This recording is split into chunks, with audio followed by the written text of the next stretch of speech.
Hello and welcome to the Irish Film London podcast. I'm Niamh Brannigan and I'm joined with Jerry Maguire. How are you this week, Jerry? I am grand, Niamh. Thank you for asking. Good. You made it through the St Brigid's Day Festival. How did that go? Yeah, that was really good. It was really, really good fun, actually. A weekend of Irish female film at both the Riverside and the Rio. So it's nice to do an event like that where we get to be in both like East London and West London across one weekend. You get to see such a different kind of group of people. But yeah, it was really good, thank you. And I guess the listeners will get a bit of a glimpse into what it was like with today's episode, right? Indeed, yeah. So our interview today is going to be a special recording that we made at one of our Brigid's Day screenings. So one of our screenings was of Margo Harkin's very special film Hushabye Baby, which we screened at the Rio last Sunday, and we recorded the Q&A which Margo took part in with Dr Emmie McFadden of Sheffield Hallam University. So it's a really lovely interview which covers a lot of ground and we think you'll really enjoy it, and I'm actually looking forward to having a new interviewing voice in the mix. What are you trying to say, Jerry? Just to shake things up a little bit, you know. Keep you on your toes. Okay, I get the on my toes. Maybe I'll just come on and next week I'll just do like a different accent. I could just do the whole interview in a different accent, maybe. That'd be show off my my acting skills. That'd be so... I'm available. I am so available for anyone who needs me for a job.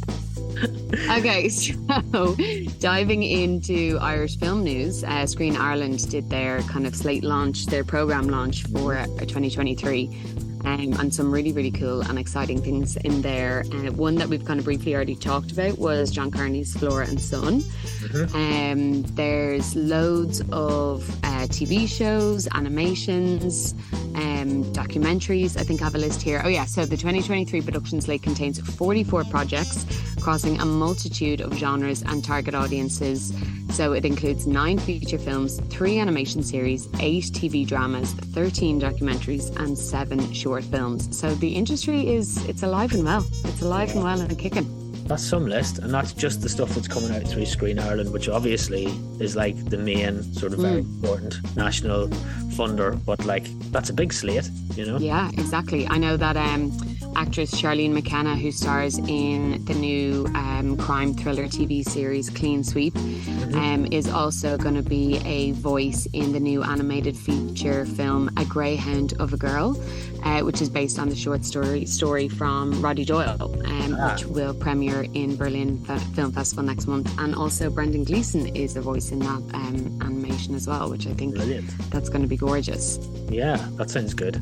Did you hear about a project called Apocalypse Clown? It's by a director called George Kane. I think it's on that. Yes, I feel like that's going to be our comedy film this year to kind of bring us out of any kind of dark documentaries or anything like that always seem to creep up. So yeah, there's some really good titles there. I hope no one minds me saying this, but these titles don't really roll off the tongue very well, or maybe they do. Maybe they're just like very notable, like A Greyhound of a Girl and Apocalypse Clown. It's not like, I don't know, it's definitely not the BBC slate, is it? It's not like... I didn't know what you were going to say. I thought you were talking about I'm pronouncing things funny. I was like, what? No. Oh, I know what you mean. Yeah, they're very they feel all very authentic, I have to say. There's no we'll just call it that. I feel like everything's definitely been really thought about, or maybe not thought about enough. I don't know. We'll see. Yeah. Jeez, I hope no one thinks I was talking about it. I'm sure they're all brilliant, but I'm only focusing on the names. No, I know, agreed. Well, actually, also the documentary highlights in the slate include Gara O'Rourke's Ukraine set, Sanatorium. And also there's upcoming animated TV series including new episodes of Atom Town and STEM, which is an educational children's series based on the periodic table. So there's loads of mad names going on in there. But one really cool thing I think to note is the production activity in 2022. There was a recorded spend of 361 million, driven by both Irish and international productions. So overall, that's an increase of 4 million from 2019, the year preceding the COVID-19 pandemic. So, I mean, yeah, hopefully that's going to be... What do you think? Do you think that's going to be sustainable? Do you think that that's only just because of the aftermath of COVID, or? Yeah, like I do wonder about that actually. How much is it? 361 million and some thousands. It's like, yeah, I do. This is a thing that I worry about a little bit, because there's so much production activity, or there has been so much production activity in the last few years, and we see it as a festival organisation that screens the completed films. There's so many of them to choose from, and our festival events are jam-packed full of new films all the time right now. But I do kind of worry, if we've just got a bottleneck of them and they'll disappear again, or the activity will wind down afterwards. But seeing this announcement, if there's been that much spend in 2022 and that number of projects, then that gives me confidence to know that we'll still have hopefully we'll have a good crop next year and the year after, because that's sort of the timeline for them. I guess this is absolutely an eye on, isn't it? Like, to see what Well, I also think, as you said, it's super encouraging, but also, I mean, and then I guess cherry on top of that is, I think, like a record of Irish nominations across the board of award shows. I mean, that's going to be attractive to huge, like loads of international stuff, let alone, more money maybe being put into our own here, so maybe that's the way that it maintains its sustainability, is that success of some films or TV shows on the slate make it successful enough that it can maintain that in the following year. Yeah, exactly. Fingers crossed. Yeah, fingers crossed. Another really cool thing that popped up was the film Tarek, which means pull in Irish. It sees a woman played by Kelly Goff. It was premiered in the Galway Film Fleadh. That's going to be distributed in the UK and Ireland by Parkland Entertainment. And that's really cool, because that was also part of the TG Cahir Cine 4 scheme, which also obviously produced on Colleen Kewan. So really, really looking forward to that. That's always really nice when it gets UK and Ireland distribution. Yeah, that's really good. Really, really good news. Another Irish language film that's going to reach UK audiences. I really hope the Parkland has every success with that. I know those guys, and they're a good bunch. But B, I've also seen Tarek, and it's a really great film, and I really hope that it reaches audiences. So I need to get learning my Irish, Sherry. I need to start brushing up. I want to respond to you as Gaelic. I know, to show off, but you can't either. No, I can't. Well, I don't have the confidence in it. I'm up to nearly 200 days on Duolingo. Are you Duolingo? I used to do Duolingo, but it was the constant nagging of Duolingo. Right, I was like, I'm going to get to it when I get to it, and it was really, I always found it very passive aggressive. It's like, missing you. I'm like, okay. But okay, well, right, your next task then is to come on and talk to me in Irish. And I mean, I guess in a way as well, I won't really understand what you're saying, so you could say anything, but maybe maybe could do a little intro in Irish sometime. Okay, I'll work on that for next time. And also in other news, we briefly touched on it in our last episode, is the Dublin Film Festival, and their programme has been launched, and some amazing films in there, Irish and international, shorts, documentaries, the whole shebang. I know I'm booked in to see God's Creatures, which is very exciting, and also in for a few shorts. Is there anything that's tickled your fancy on that programme? Well, let's see. Is God's Creatures the opening night? I think I'm really interested to see My Sailor, My Love, which is a Scandi director, I think, whose name completely escapes me. But I would go to that to see Bridge Brennan in a sort of lead romantic role. That sounds really fun. I've seen the trailer of that around for a while. There's also Lola by Andrew Legg, which I caught at Edinburgh Film Festival earlier this year and would recommend to people. And what else? We've got a debut feature by Claire Dix called Sunlight, which features Barry Ward and a host of really interesting characters in there. That's good fun. That's a pleasant watch. It's quite it's not very heavy, although it does pull on the heartstrings a little bit, but it approaches it in a really light way. Yeah. Oh, nice. I'm really looking forward to it. And I'm always very intrigued to see what the surprise film will be every year. Oh, God, I love that they do that. That's so cool. Yeah. And then in regards to Irish Film London news, our next big thing, we've done St Brigid's Day, so our next one is St Patrick's Day, and the deadline for that one is going to be soon, the 20th of February, isn't it? Yes, so you can still submit your short films or feature films to us on Film Freeway up until the closing date of the 20th of February, so that's filmfreeway.com/St Patrick's Film Festival, or just search for St Patrick's Film Festival and Film Freeway, in case I somehow got that URL wrong. But yeah, we do want to see your short. It's all about confidence, Jerry. It's all about confidence. Thanks so much. We do want to see okay, amazing. Pictures. Yeah, that's already sounding like it's going to be such a brilliant lineup and such a great festival, and it's always great crack every year and everything in Trafalgar Square. Please God, it doesn't rain again and it doesn't wash us out like most years. Oh God. Yeah. But even still though, to be honest, everyone just wraps up and is just kind of gets on with it and still has the best day. So that's going to be a really great festival for sure across the weekend. Yeah, and you can still watch the short films online from our St Brigid's Day programme on Irish Film From Home. So all you need to do is go to irishfilmlondon.com/Irish Film From Home and watch a selection of 6 short films by female filmmakers from Ireland. It's sort of a best of 2022, and that's available on our Irish Film From Home until the end of February. So check that out as well. Grab a ticket and support a not-for-profit organisation.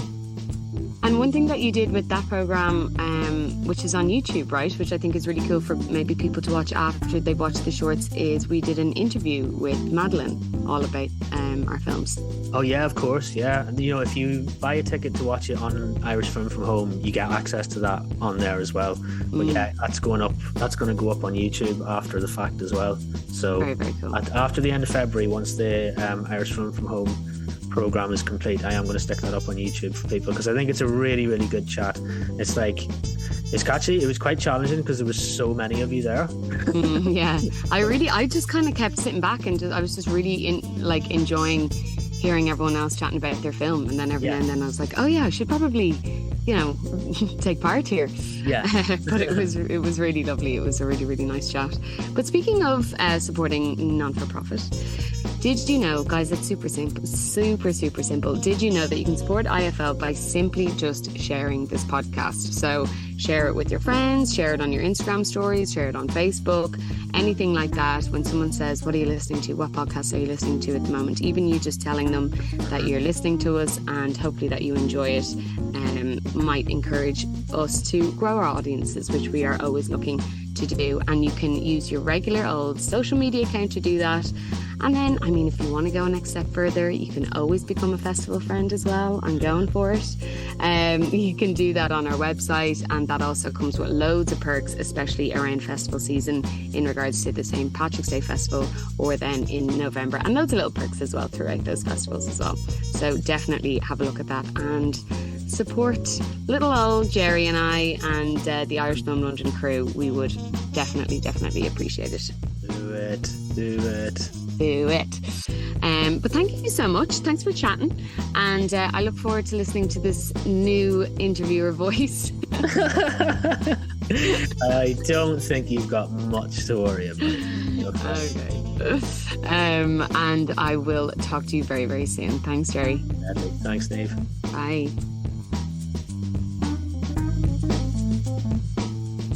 If you're part of the regular Irish Film London audience or want to get more from your experience, consider joining our growing family of members for a range of exciting benefits. Irish Film London is a non-for-profit organisation. Our mission is to promote the best new Irish film to audiences all over the UK, and with the help of this podcast, the world. If you become a festival friend or a festival champion, you get perks like discounted tickets for films and events, free access to Irish Film From Home films, and invites to networking events, and so much more. So check it out now. Just out of interest, how many people have seen this film before? 2 people. 3. All right. 4. Thank you. So a lot of people, very first time, which is really brilliant. My name's Emmy. Thank you for joining us.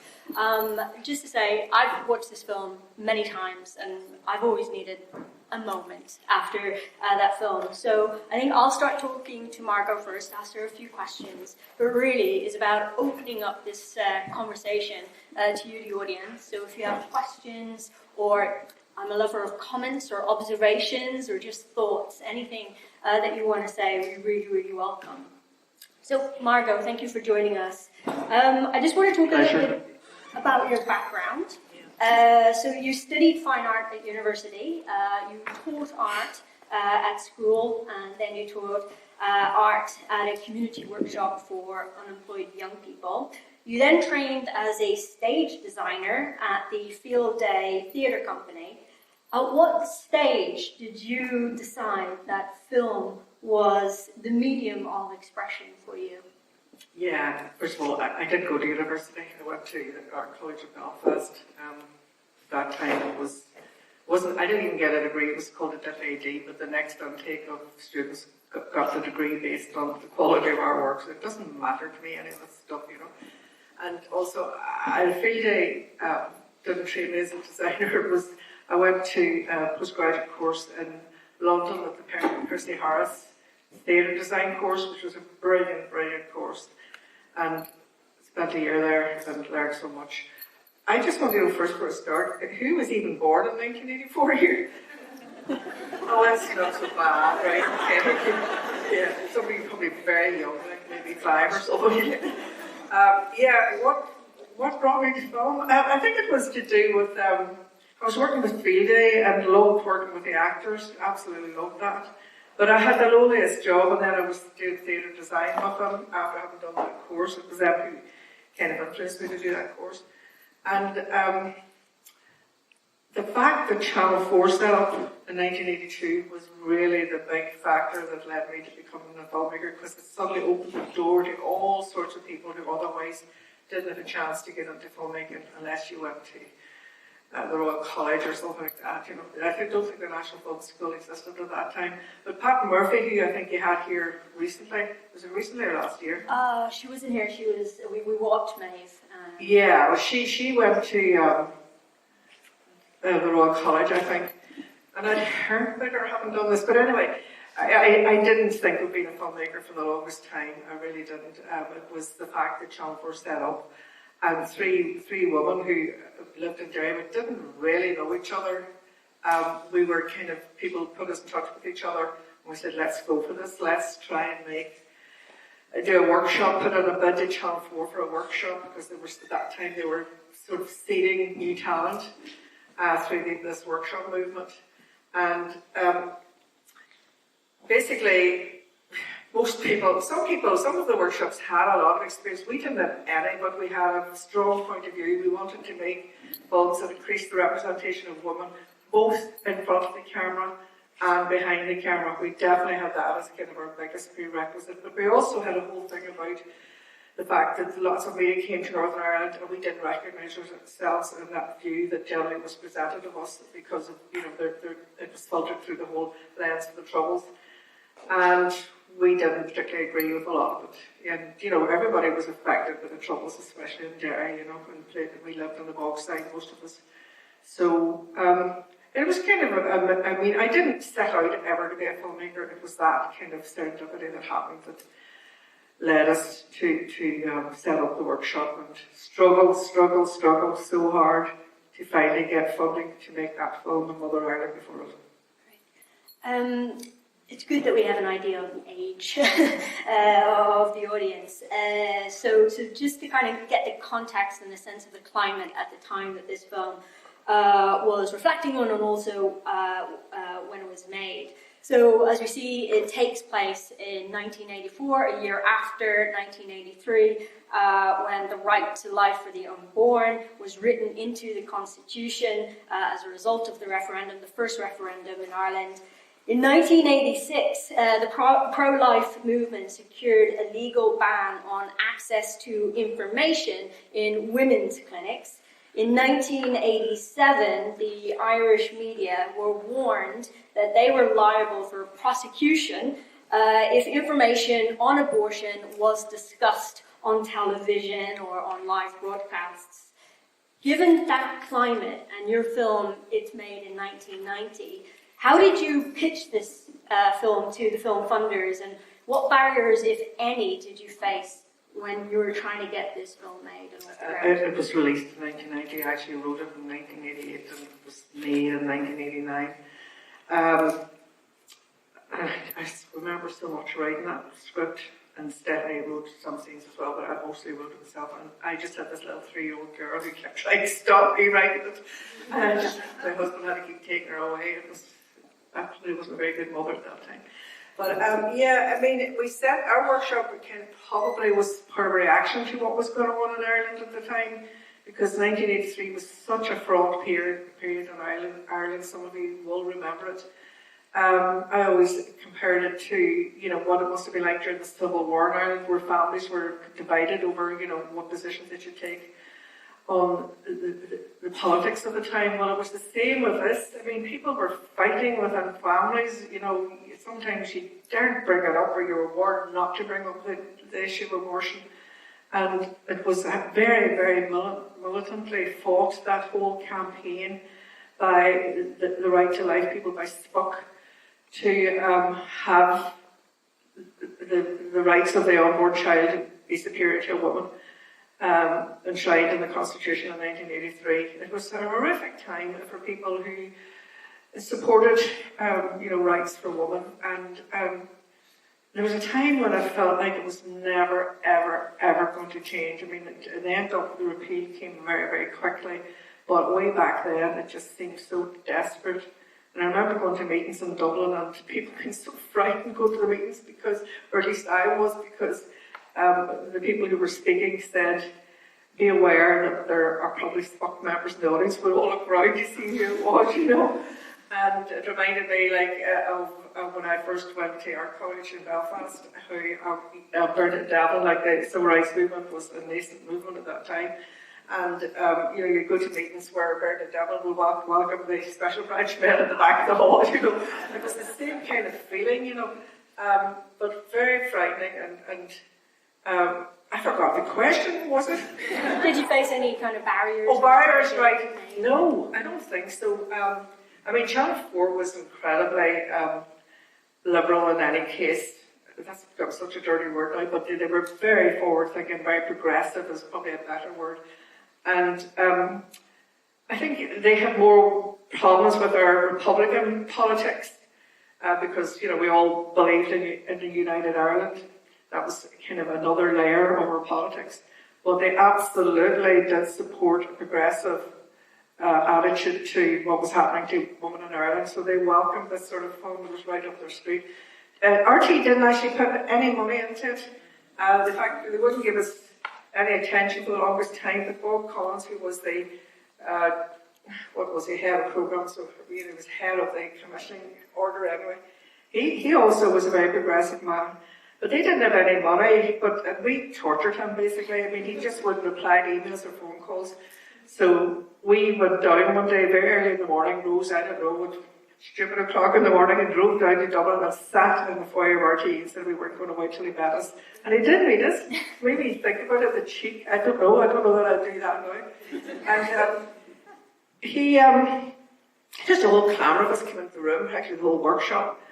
And he said then that he would support us, but only by way of, like, the cameraman came from him and the gear came from him. It was by way of other benefits, no cash, because they just didn't have the cash.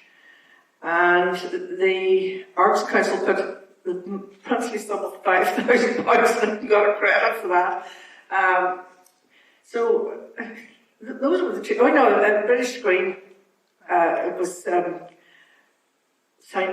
Ralph. Was that Simon Ralph? I think was his name. He was terrific as well. He gave us £40,000. But this whole film was made for the tiniest budget. I mean, it was described by Time Out in London as the acme of low budget filmmaking, because we made it in £360. I mean, it was ridiculous. Well, because we didn't have to get paid, I mean, you had to pay the, the crew that you brought in properly, excuse me, workshop members during the whole development of it. Like, we barely earned anything. We were all on these unemployment schemes and a little bit of money from Channel 4. And then during the actual shoot, I did all the budgets, believe it or not, too. I budgeted that everybody could get a proper workshop salary during the actual production. I was delighted about that. Then after that, we went back to earning a pittance. I think we earned £52 a week. So it was this kind of commitment that made us make it and make all of our work, rather than we were trying to earn a living. We just weren't. It was about speaking out in a way that you just had to do. It wasn't something that you couldn't avoid it. Like, it was just something that compelled you to do it. But no, the the financiers never give us any bother, but we had to fight and claw like everybody does to get money to make the film. If it wasn't for Channel 4, it would have been made. Yeah. I mean, I wonder if, like RT, when I saw that on the credits, I'm like, did they give money to this? I wonder if, like, were they frightened, But you see, the thing is, it's not a polemical film. What would you object to? What would you do? I wouldn't object to anything, but I'm wondering if I'm RTE, and I'm wondering if there is that kind of, threat that if you speak or, openly, I think there were a lot of forces in RT that would have preferred a different climate in Ireland than the one we have. I mean, they would have been called the Dublin 4 set, that would have been mocked a lot, but there were generally people who, didn't support the amendment to enshrine the right of life of the child. I think we didn't come across any obstacles anyway. It certainly didn't. No, there wasn't that. I mean, they weren't waiting for us with their knives, daggers drawn or anything like that. No, they were helpful, as far as they could be. Paul Collins was incredibly helpful. Yeah. Could we talk about Goretti and kind of building that character? You co-wrote the script with Stephanie English. What were you drawing on when you were developing the character of Goretti? Well, I just wanted to have people recognise this young girl, because I knew that every family knew Goretti. Like, every bloody family knew somebody like that. You didn't have to scratch very hard to find people who were, in secret, helping women to go to England for abortions, and they were going at that stage around the rate of 5,000 a year that we know of. These were people who identified themselves with Irish addresses. Then plenty more probably would have tried to hide that. So I knew that, generally there was a great group of people who were silenced really in terms of what they felt on these issues. And whenever I showed it as well, people queued up afterwards. I mean, it was just remarkable to me what happened. People queued up afterwards, and sometimes they would endlessly tell you their own stories of having children or have been expecting before they were married and marrying because they were pregnant. But we also did this research beforehand. I did these workshops where I think I was trying to be like Mike Lee and get loads of people like that. But I did try to use some devices where we had drama workshops. We used all local people. Quite a few of them ended up in the film. They were local schoolgirls and whatever, friends of Dinky. Dinky was not an actor. I mean, she was a local girl who sort of shot out in the workshop. She was very funny, and we just did all the kind of things that you do in a drama workshop. And then I also did a lot of research where I went to Bishop Daly, who gave me he had this clinic on a Thursday morning, and he says he never knew what was going to, he was a Catholic bishop, he never knew what was going to be presented to him. And he said he had many mothers, especially and fathers, come to him when their child got pregnant, full of shame, not knowing what to do. And he wasn't judgmental himself, he just wasn't. He said that the parents went through a lot, apart from the young women themselves, and quite often there were cases of genuine love, got all sorts of stories. But then I went to Bishop Mahaffey, and he was the Church of Ireland bishop, and it was a much more liberal approach. I mean, they supported the right to choose, they supported abortion. And I mean, at that point I was an atheist, but I thought if I was going to join the church, it probably would have been that one. But yeah, and we did do a lot of research. I think probably that it was daunting for me, the idea of making a film, but when you think about it, what a bloody nerve as well to do, like, you know, because we didn't know a thing, This was my first film, in case I haven't been that clear. But just had the intention, you know, and the ambition, so. Did I answer your question? Yes. What about the audience? I'd love to. Do you have a microphone? We do. So we have a microphone down the back, and I'd love for the audience to get involved. And somebody green right in the middle of the row from the back. Thank you. Margo, thank you so much. I'm really grateful that we got to see this on a big screen. Where's that accent from? I'm from Belfast. Oh.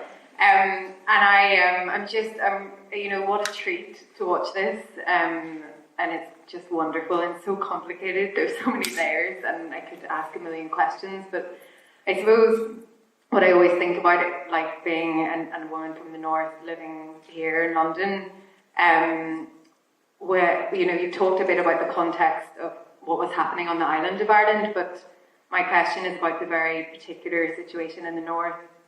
And by that I mean the contradiction of the British laying claim to the north but not extending rights to women. And I know when I arrived here 10 years ago, most feminists didn't have a clue about what was happening in the north. And I'm just wondering about the impact of the film here.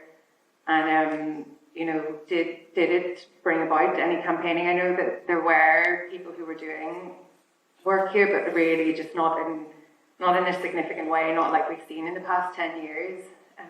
Where's here, do you mean? Oh, in England. Oh, in England, right, okay. Well, in London, but yeah, I think I know when I moved here, I was really shocked at how little people knew about what was happening in the north of Ireland in terms of reproductive rights. Well, the great irony is that the Republic of Ireland now has, you know, abortion rights. They got their abortion rights much earlier.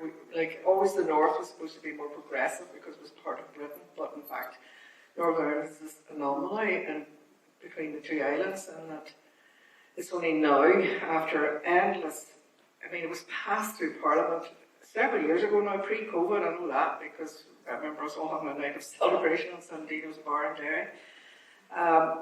But, you know, the actual practice of giving women abortion rights has not really translated down until literally around now, because I think they're going to commission new legislation in April. But the big transformation that has happened meanwhile as well is that 80% of early pregnancies are now aborted through pills, which is a big change, like when we first all started campaigning. And so in Northern Ireland, when the legislation was passed, doctors, sympathetic doctors, were already practicing it and helping women to have these pills up to 10 weeks, because after, like, the legislation says you can have those pills up to 12 weeks, but apparently it's much more painful and difficult to have them after 10 weeks. And so they have been doing that, but not every, that's just been down to sympathetic doctors waiting for the legislation to actually become concrete, or to be, not concrete, it's because it was already passed, but to be put into practice, you know, because you have to set up the clinics and all of that. And those doctors, there might have been one in each of the 5 trusts, and if one of them was on maternity leave or sick or whatever reason, then that didn't happen. So it wasn't really properly being dealt with. And if women still find themselves pregnant after 12 weeks, they were still travelling to England, even though the legislation said they had the right to an abortion in Northern Ireland. I suppose, why would people know what's going on in Northern Ireland? You know, sometimes I feel that about. But no, I will have to say that the solidarity between women in the north and women in the south has been amazing. Like, we all worked so hard together to bring about repeal. We were all involved in that. I mean, all of the women, you know, of a nature to be involved in that. We were absolutely, we didn't stand aside. We all campaigned and felt it was our victory when it was finally changed, because there was this period when I was so depressed, and so many people were so depressed, because I think there were 3 referenda altogether.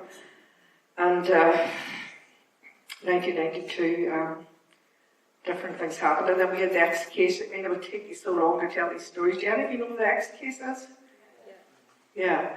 Well, maybe some of you don't. I'll just tell it briefly. The X case was this case of it was 1992 in February, where it was discovered, and if I get this wrong, you can correct me, but a young 14-year-old girl, her parents, she got pregnant, and she had been sexually abused by a family friend. And her family took her to England to have an abortion, because she couldn't have an abortion in Ireland. But while they were here, they wrote to contacted the Gardaí to ask if they could bring the remains of the fetus back so they could do DNA testing. And this was, the guards didn't know what to say to this, so they referred it up to the Attorney General, who then ordered the parents to come back, that they couldn't have an abortion. And they came back. They were just good people, like, they just didn't, you know, they didn't want to break the law in any way, so they came back. And then it went through a trial. I think it went to the High Court, if I'm getting this wrong, correct me. And that judge who judged gave absolute term of the law that the girl was suicidal by this stage. She was making clear threats of taking her own life because it was so appalling to her what was happening to her. And the judge ruled in favour of the unborn child, that the greater threat was to it. I mean, it's just, when you think about it, it's just so anger-making. And so then it went upwards then to, and he took his time. He wasted like so much time, both with the actual consideration, and he waited a week before he gave his answer. I remember that. It was just like every day matters when you're in an early pregnancy. And then it went upwards to the Supreme Court, and the Supreme Court, for the first time, ruled in favour of the young girl, the mother, that her life mattered more, that she was, you know, she was threatening to take her own life. And they did go to England, but I think she miscarried. I don't even think she had an abortion. She miscarried on the way. So that was another horrific case. I mean, Ireland was just completely convulsed by these things that happened. And then we didn't mention it because they're referred to in the film, the Anne Lovett case where a 15-year-old girl gave birth in a grotto in Granard, and she and the baby died. It was the coldest time of year. It was January 30th. What year was that? 84. In 84. Why didn't I remember that? Because we set up our workshop in 84, and that we had the abortion referendum the year before. And in 1983 as well, people were seeing statues of the Virgin Mary moving all over Ireland. That's why, you know, I put that line on it with Greta saying, "Don't you fucking move," yeah. Because, and funny enough, it didn't happen in the north. It was a phenomenon in the south. And then you had the case of Joanne Hayes, which was 84 as well, where she was put through a tribunal, which effectively became a trial of her, because a baby had been found in a fertiliser bag washed up on the beach in County Kerry. And the Gardaí went to all the hospitals and said, "Have you had any evidence of somebody who's been in who may have had a baby but no evidence of a baby?" And they said, "Yeah, Joanne Hayes had been in." And Joanne Hayes was this young woman who worked in the local swimming pool. I mean, these stories are amazing stories in themselves, and I would have liked to make films about them, but she did, to this day, she doesn't want anybody to make that story. But she fell in love with a local married swimming instructor called Jeremiah Locke. I always remember, it's such a strange name for Ireland, yeah, Jeremiah Locke. And so she'd had a child already. I'm not sure it was by him or not. And the guards, when they went looking for the possible person who killed this baby that was washed up on the beach, they forced a confession from not only her, but her entire family. It was all done under coercion, and they told her to take away her child she already had.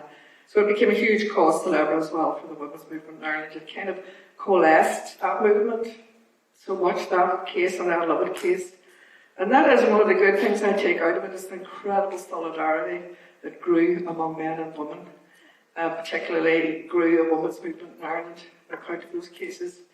And all this while women were going to England for abortions, and women were helping them, and there was a whole network of people here, like an incredible network in London, both of Irish women and just women who were in solidarity with what was going on. So I always like to thank those people. You know, you may not be here, any of you, but I do thank those people so much, you know, who helped Irish women at that time. Sorry, I went on too much there, but all those cases were just so profound, has a big impact on us all.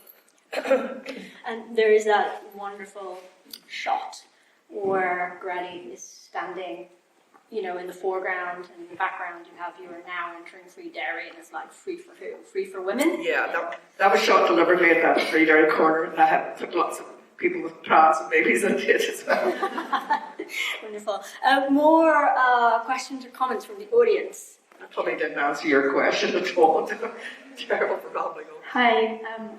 Hi, I just want to say I really love how cheerful it is, at least more at the start with all the discos, and just there's so much fun in it. Obviously that kind of, you see that leaving gradually as the pregnancy goes on. But my question was just, you said it was not polemic and that it's just a film, and that Channel 4 was fine kind of representing this sort of pro-choice politics, but we're a bit more like, keep it down with republicanism. Do you think that had anything to do with sort of, I guess, just looking at being like, isn't that archaic, very Catholic, to that in this country there's not like access to abortions, but then not wanting to actually take into account like the British impact in Ireland and how that affected? Well, they did to an extent, but they were given hugely massive harassment by Thatcher's government when we set up. I mean, it surprises me still that the workshop movement happened during her period of reign. So, you know, they were being attacked, and literally members of their staff were being attacked in the press, or partners of people who were involved in left-wing politics. So I think it was that, you know, that they were... Yeah. And also because the whole Troubles period was so heavily propagandized that, you know, it was very hard to mediate it because the right-wing press here is so horrendous. I mean, it really is. That, you know, we see it now with the legacy cases, what's happening, you know, these...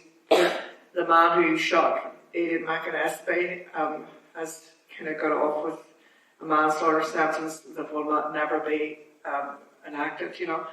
And so, and the press just tells you what to think about that, and people think that's the answer. They don't know any of the background. And so I think, to be fair to Channel 4, they weren't desperately, they weren't... I don't know if I could ever say they censored us. I had a strange kind of thing happen with Rod Sloman, who was the commissioning editor of this film and remains a friend to this day. He actually now lives in the west of Ireland himself. But I didn't like the soldier scene after it had been written. Stephanie and I both wrote that together.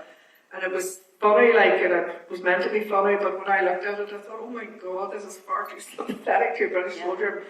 Local people are not going to like it. They hated it so much. Like, it was called obscenity, in fact, in letters to the paper.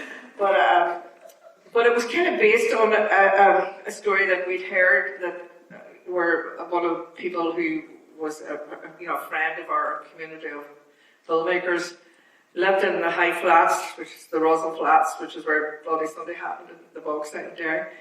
And they were raided all the time, but they were raided this one occasion, and some of the officers of the police, not the army, the police, started speaking in Irish.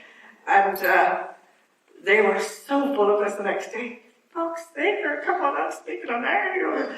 And also on it, there were little cases that would be revealed in the paper where, you know, the officer classes were being taught Irish, both army and soldiers, police. So that was kind of what it was based on, you know. I don't think anything that ever really actually happened. But what I was going to tell you was I wanted to take it out, but I was uncertain, and I talked to Rod about it, and Rod kind of threatened me, you know, actually nearly threatened me, because he liked it, the fact that, you know, it kind of cast the soldier in a sympathetic, clever light. And I was so cross, I really nearly, you know, I thought I'd really take this out. And then I didn't, you know. So those are the kind of debates you had with them about things like that. But you did say that, like, there are people in RT that did feel the same way, but couldn't They were enact worse. it, so... They were bloody worse, let me tell you. So, Well, yeah. I know, RT was terrible about politics of the North and politics of republicanism in a way that Channel 4 wasn't. RT absolutely was. They completely, fully fell behind in this section. What the hell's it called? There's so many sections, but the one that...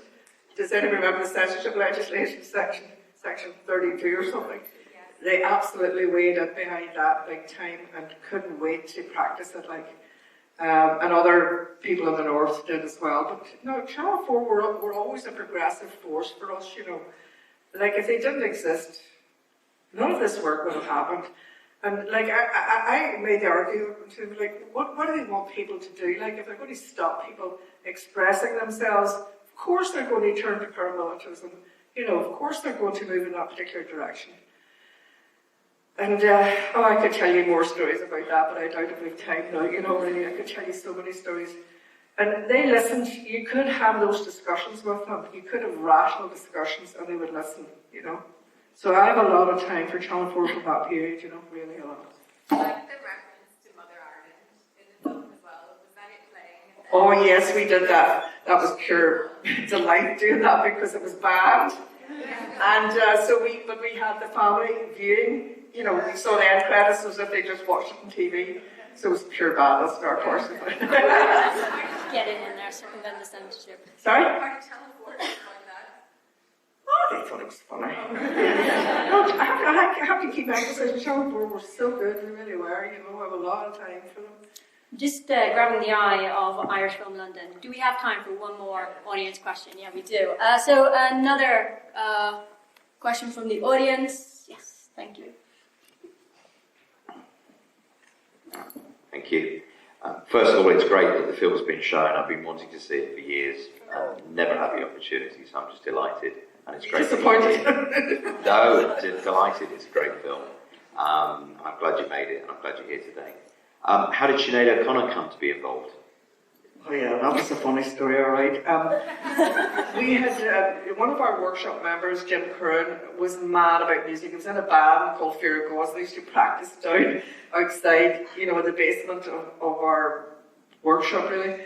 And he suggested Sinead O'Connor. I never heard of her at that time. I never heard of her. That was probably about 1987. And then, so I started to watch things with her. I mean, at that stage too, I think she was almost better known in America. And so I thought she was amazing. So you couldn't help but be compelled by her, you know.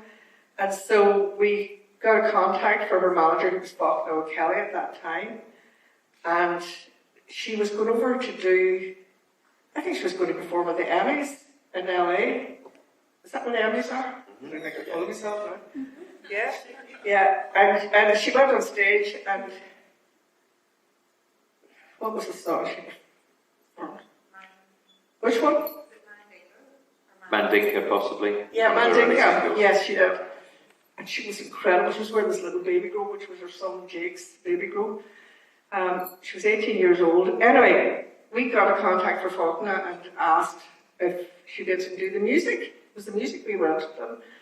And so she said, I'll get in touch when I come back. And myself and Tommy Collins, the producer, who died last year, sadly, we met her in a little greasy spoon cafe just off Kensington High Street. I can't remember the name of the street. And I got a shock when I saw her first because she's tiny. I mean, really tiny. And she was starving and ate this big greasy fry. And I remember I was so shocked about that too. I thought she'd be all into health food. She wasn't at that stage. And Anyway, we asked would you do the music, and Faulkner did most of the talking, and then she suddenly piped up and said, can I be in it? And that was a bit of a shock, because I couldn't think, you know. And I said, well, I don't really see a part for wee bald-headed dairy girl in it. So that was okay. She was going to do the music, and we went away, and what happened then was, do you know Brona Gallagher? Any of you? Yeah, Brona's become quite a star herself too. She's both a singer and an actor, and Brona was my babysitter. I had the best babysitters. I really did. I had Clint Bryce was one of my babysitters. Me and Eamon McCann, we shared babysitters. And so Brona was still at school, and I wrote the part of Sinead. The character was actually called Sinead, and I wrote it for her. And then literally 2 weeks before we were due to start production, she calls me up and says, Margo, can you change your schedule because I've got to do my resits. She didn't do very well in her exams, and she had to do her resits, and the dates clashed. She didn't understand the work that went into putting a schedule together. I mean, if anybody here knows anything about it, it's a nightmare. And so I had to say, Brona, that's not going to happen because, you know, we can't. You've no idea the knock-on that has. So you have to make a decision, and I don't want to influence you. I wouldn't want to affect your life chances, you know, your career chances by telling you not to do it. So I'm not going to make a decision. You make it. Talk to your parents. Her parents did the same. They said, you do whatever you want. So she decided to do her resits, and then we were left trying to catch somebody to replace her. And we'd done an exhaustive amount of casting already, and it was hard enough now, and we started again, and hell, we couldn't get anybody. And then Tommy, the producer, said, well, what about Sinead? You know, what about, and the part was a bigger part. So we called her up, and she was delighted, but I completely shrunk the part down, and it was a much bigger stinking part. And she was very shy. I mean, she's a brilliant performer, but performing, speaking words didn't come easy to her at all. And also she had a thing about not being able to dance. Every time I watch her now in anything and see her dance, I always remember her, how she talked about that, how it was so stressful for her trying to dance, because she was trained in ballet, and it was all about being stiff, and she couldn't really let herself go. But she was a complete delight to work with, like people often want to know that. But I remember the last day, she didn't get on. The girl who played the lead part was very jealous of her coming in and told her that we'd cast her just to get popularity for the film, and draw attention to the film. But it was so the opposite of what was the case. It was kind of desperation. And she really pissed her off, and on the last day, she shaved her head again. That was a week before everything. She shaved her head again and put on this amazing leather jacket she had with a Sacred Heart on the back of it, and tore strips off that made a lead actor. And she just went around everybody and said cheerio, and she just kind of went back into her own character, and then she kind of suppressed her character a lot during the film, you know. But we found her a complete pleasure to work with. I mean, she went through a lot since that, you know. So. Yeah, it wasn't long after that she was on Saturday Night Live ripping up a picture of the Pope. Final question from the audience, and then we'll bring it to the close. Down the front, just wait for the microphone so we can all hear. Thank you. Down the very front, in the middle there. Hi, I'm super intrigued by the development of the film through workshops. I was wondering whether you could talk a bit more about what form they took and how they informed the film itself. Well, apart from doing the workshops, we also agreed as members of the workshop to go out and do interviews with people who'd been through the experience of being pregnant outside of marriage. And we agreed that we would not share the details of who those people were. I mean, to this day, I don't know who some of the people were. I've never shared the names of some of the people that I talked to, and that was the grounds on which we did it with people we talked to. But they told all sorts of stories about, you know, how it was their parents that went ballistic whenever they discovered they were pregnant. You know, quite often they were in loving relationships. This is so long ago now, and you're challenging me here to think about this. But, I mean, those were all written down, but names changed. And And I think they just informed me in how I wrote the script, you know, how I was developing this girl, who she was. And she was just this ordinary little dairy girl that found herself in a situation like so many women have before and since. And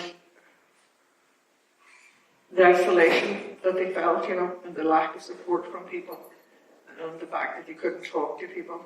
I meant to tell this wee story about the girl who played Dinky, Kathy Casey. I actually went out whenever the scene was on where they're sitting on the stairs, and she says, maybe you've got cancer. It'd be better to have cancer than it would be to be pregnant at that time. Like, but whenever we started that first, Kathy Casey, the girl, the school, she went to, they were all still at school, and she turned up with these 2 wee feet on her pincher lapel. I said, what's that? And she said, the school was giving it out to all of them. It was a pro-life little badge. So they were teaching it in schools, you know, that, you know, this was the position they should take in that issue. They were not exploring any other options. You should learn all these kind of things just through working with people.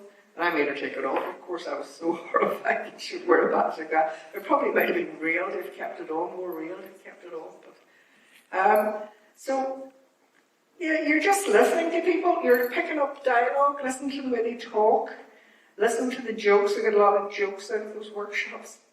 And that was part of what we're trying to do as well, trying to make it accessible to young people that they'd watch it, you know, and end up discussing it. And there were lots of rumours went around about the film when it first went out. Like I had this a school teacher ring us up to ask if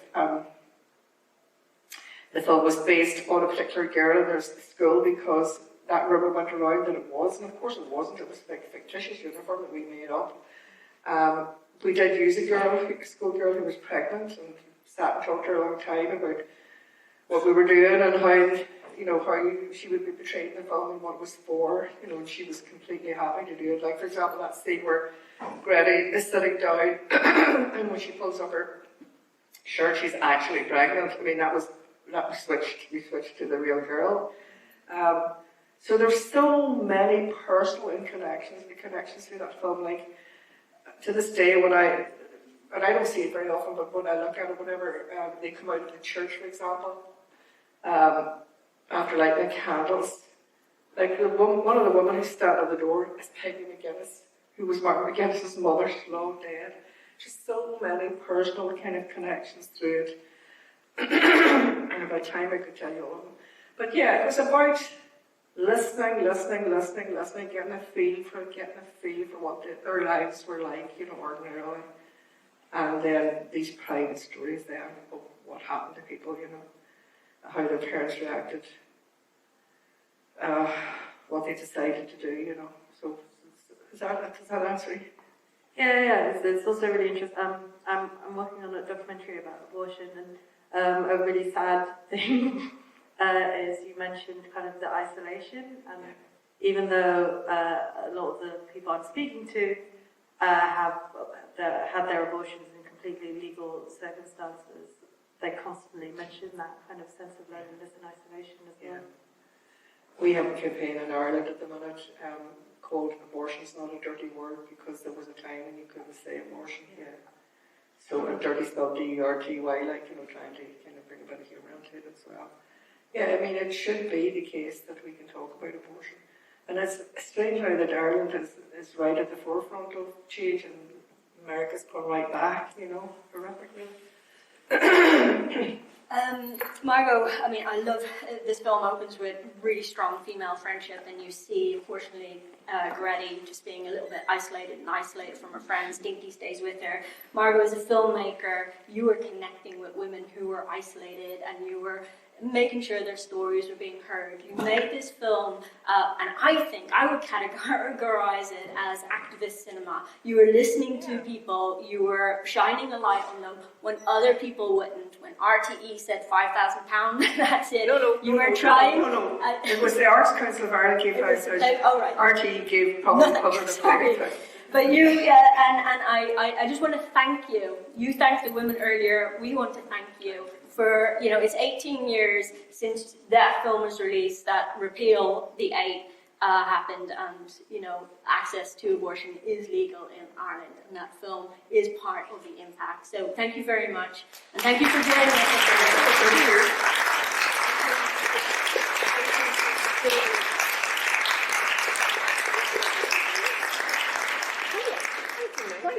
Yes, 30 years.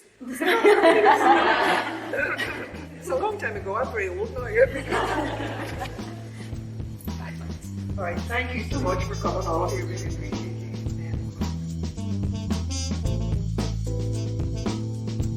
And that's it for this week's interview. Thank you all so much for listening. We hope you really enjoyed it. Thank you to Culture Ireland and the Irish Emigrant Support Programme. Myself and Jerry will be back in a fortnight with a brand new interview. See you then.